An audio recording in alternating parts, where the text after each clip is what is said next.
going to talk some NHL now and bring in our good friend Tim Hunter, Stanley Cup champion. I'm sure he never gets tired of hearing that.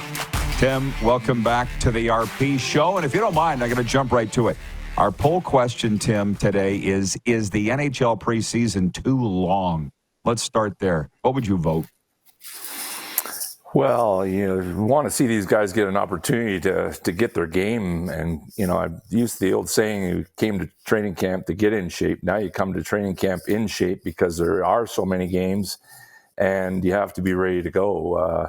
No, I think as a coach, you don't mind that many games because you want to get your team ready. You want to get the guys in some reps, have a good look and see what you have. And then I know as the managers, they want to test the young guys and see if they can really play and give them an opportunity to show that. And then they make decisions, waiver wires, guys going to the minors, and are you going to pick somebody up because you aren't happy with your group so far? So I don't think so. I think it's good. I think they should charge a little less money because the hockey's not as good, that's for sure.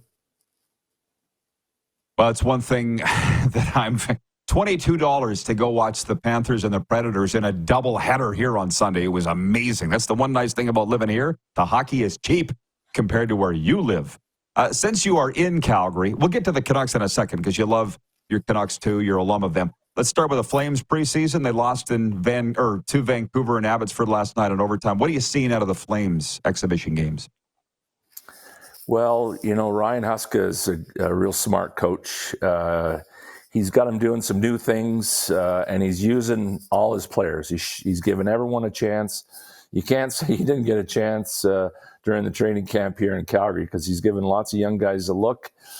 They've got lots of options. There's some good young guys on the back end. The future looks bright for defense in Calgary. Some of these young players, Zane Parekh, wow, he could move the puck. And Hunter, he's love that name. I'm not going to call him by his last name, call him by his first name because that's my favorite name. And these guys are good. And, Bash up front. Zeri's looking better than he was last year. He's healthy and he's really looks good. So, and even some of the veterans so far, these guys come to camp. Backlund, again, the fittest guy in training camp. I love hearing those stories. The oldest guy, fittest guy. That was me when I played. Fittest guy in every team I played for, and I was always proud of that. And it shows the young guys what it's all about and how hard it is to become a pro and be a pro. Well, and to the Canucks, the news out of there, of course, is that Thatcher Demko is not going to be ready to start the season. They kept that under wraps pretty good until they dropped that bomb in Penticton. How worried should that franchise be with that news? I think they've got some guys that can, keep them above water. Zvelos, I think his name is, played well last year. Came out of nowhere. It really looked good, and they'll add some more guys if need be. But no question, Demko's a great goalie. He's one of the best. I might have told you this before. I talked to Kirk McLean, and he said, "Tim, this guy's the real deal. He does everything really well." And some things very well. So, that's good news. But yeah, all teams have to have 3 good goalies to get through the season, sometimes 4. And it's just a great case of that. Show us what you got. There's some of these young guys, give them a chance, and then you got options. I apologize. I was writing something down. Kirk McLean say that about Silovs or Demko? No. Demko, sorry. Yeah, he said that about Silovs. He said that about Demko. I was in Vancouver 2 years ago, and he played a game, and he was unbelievable. And I was sitting with Kirk McLean. He goes, "Tim, this guy he's special. He's the real deal. He's up there with Hellebuck and some of the other top goalies in the league. I don't think he's Bobrovsky yet, but he's definitely an elite goalie." Well, I guess if we talked about all your former teams, Tim, we'd be here for a long time. But well, there's only 4, and one is not a team anymore. That's Quebec, Quebec, Colorado. Yeah, exactly. Yeah. Well, I assume you don't identify with the Abs. I don't. I mean, other than when I was there, my job was to mentor all those young guys, Joe Sack being one, and we got to know Joe really well. And, right from Matt Sundin, Joe Sakic, Mike Ricci, Adam Foote, Curtis Lecision. All these guys were young, and they were going to be good players, and some great players, obviously. And it was fun. And so I'm a fan. I have a good friend that is a video coach. I trained him as a video coach in San Jose, Brett Heimlich in Colorado. So I shared the Stanley Cup day with him when he got his Stanley Cup. So that's fun. San Jose, I played in San Jose and coached there, played there 1 year, coached there 6 years. So I follow them as well. I'm a big fan of Mike Greer. He's a real intellect in the hockey world, and he's doing it right. Tear it right down and build it from the ground up with, getting a top pick like Celebrini, and no better the story than having him room with Jumbo, one of my favorite players in the NHL to ever see play and coach. So good stories. Absolutely. I'm just enjoying this. I feel like we're just sitting in the lounge at the Grey Eagle having a coffee, Tim. I do have some I do have some questions for you, but the audience has some. Jamie in Cole Harbour, Nova Scotia, who is a Leafs fan. He knows your time with Toronto there as a coach. He says, what's Tim's thoughts on Craig Berube in Toronto and his old school methods? Well, Craig Berube he's old school, but he's very progressive. He's not a coach in the NHL today because he's a Neanderthal, that's for sure. He knows the game. He studies the game.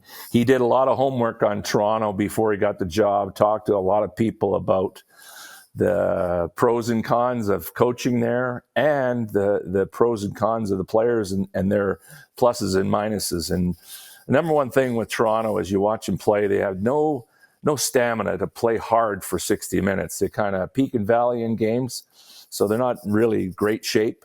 Guys like Marner's not a top fit athlete. He's a great athlete, but he's not one of the fittest athletes. Your best athletes, your best players have to be your fittest players. Stamkos, he's unbelievably fit player and trains with guys like Gary Roberts, and he's a world-class athlete, and you can't put Marner in that category. And so Chief, as we call him, is going to make sure those guys are fit, can play hard for 60 minutes. They all would have come to training camp fitter than they ever have, because that would have been his mandate. So you're going to see a different Toronto team under Berube. Brad Treleving is a brilliant guy, and he's got a lot of different things in his back pocket that you'll see as they come along and over the year. And, they're just going to try to put themselves in a position to have success in the playoffs. Not talking about Stanley Cups and all this, but come Stanley Cup playoff time, they're going to be rocking and rolling, and they're going to be a much different team than they have in the past. Great answer. I'm going to go a little long, but because this came up yesterday. Your old Nordiques teammate, Bill Lindsay, I was with him yesterday, and he said in that Stanley Cup final, he noted that the Panthers went through 3, maybe 4 line changes, and McDavid and Draisaitl were out the whole time. So you want to talk about guys that are fit? And they basically said, this can't last. But they went right to the end, Tim. How do you feel about that? Well, that's why they won, because Florida had depth and they were a fit team. Again, Paul Maurice, the same thing. Those guys are really fit in Florida, and they play everybody. They have short shifts, and they go hard at you when they're out there, and there's no coasting in their game. Edmonton's going to win a Stanley Cup one day. They just got to get the right mix of players to play with McDavid and Draisaitl. They're the 2 best players in the game, but you can't overplay them. And for whatever reason, Draisaitl doesn't score a goal in the finals. Hurt, tired, he's never been that far. Lots of different things. It's making him a champion doesn't happen overnight, and Edmonton's gonna be like Florida. They're gonna have to take their licks and learn to lose before they learn to win.